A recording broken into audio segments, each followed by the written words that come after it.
Another question I get a lot is, Harley, I know that you run marathons and you win 24-hour mountain bike races and you've ridden all over the world, you've done over 180,000 kilometers of vegan, blah, blah, blah, but I don't want to train like that. I don't want to be that fit. And it's like, that's fine, you don't have to be. You don't have to go, training with Lance Armstrong and like crazy stuff I do and all that blah, blah, blah, and racing in A grade or, doing 500 Ks a New Year's Day or whatever. You don't have to do that. That's just what I like to do, I find it's a challenge for me personally. I like to compare my old times with my new times and challenge myself against some fittest people on the planet.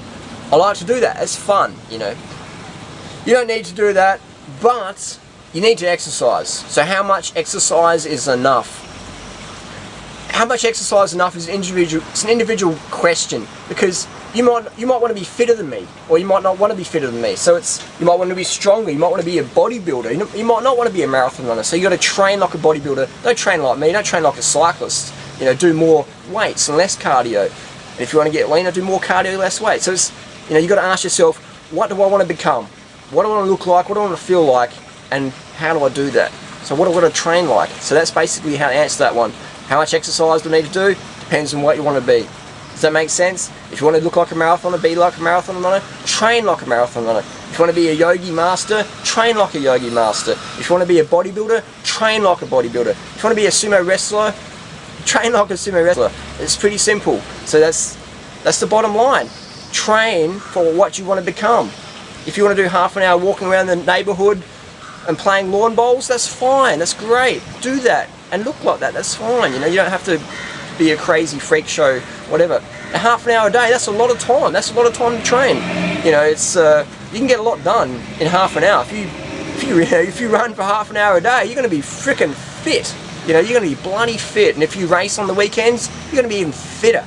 And if you train even smarter, having recovery days and tapering, and maybe read a running magazine or a book and learning how to train properly, half an hour a day is a lot, man. You will get so fit on half an hour a day if you train smarter. Not about training harder. You can go fry yourself every day for 30 minutes, and eventually at the end of the month, or the second month, or maybe the 6 months, you just totally burn out, blow out, and blub out. But if you train smart 30 minutes a day, man, you'll get some massive gains in whatever sport you're doing. If you train smarter versus harder. Educate yourself, read up the best training manuals from all the top coaches, and do that. It's simple and it's fun.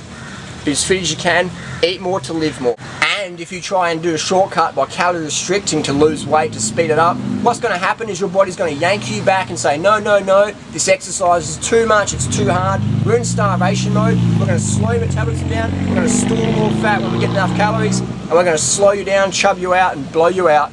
So the secret is, eat more to live more, eat more to train more to feel more, to live more, to be more, experience more, you know what I mean? People take drugs to feel high. Go for a run, do some yoga, chase your kids around if you want to feel high, have sex, whatever. Move your body to feel good.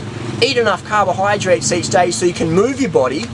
Never restrict your carbohydrates. I don't care if you're eating rice and beans or corn or chips or whatever. Never restrict your carbohydrate intakes ever. Restrict your fat intake, cut out the dead animals. Fruits your friend, eat as much as you want. 10 grams of carbohydrates per kilo per day as a minimum. Yes, minimum. We live in a society where people are so sedentary, like, oh, I've got to take an elevator, or oh, I've got to walk. I'm in Kuala Lumpur today, and I said, how far is the hotel from the airport? And they said, oh, you cannot walk, that's too far. So we walked. It was 400 meters. 400 meters, and people are telling us it's too far to walk. You know what I mean? We live in that sort of society. So 10 grams of carbs per kilo per day, that's a lot of food. That's amazing. You'll be so full, you won't want the junk that makes you fat. You won't want to have to calorie restrict because you're fat from eating junk. Because now you're eating enough carbohydrates from your favourite sources. Fruit's always the best. And now you don't have to worry about all the health consequences of all these low calorie, high fat, low carb, quack diets. You won't have to do these crazy cleanses and bogus products. And I get morons in the industry telling me, Harley, that's oversimplified. People are too dumb, stupid, unwilling, and lack responsibility to take that much action. Well, I disagree. I believe you're responsible. I believe you want the best. I believe you can do it, because if I can do it, anyone can do it. I ain't special. I just got the strategy, and I took the advice and people getting results I desired, Just lifted it from people like Doug Graham and Dr. McDougall, Carl Lewis and Lance Armstrong, people like that, the training and diet and thinking techniques, just lifted it from them, boom. Take advice and people getting the results you desire, bottom line. Never restrict your carb intake, train smart, live your life, enjoy it, and give more hugs to your kids.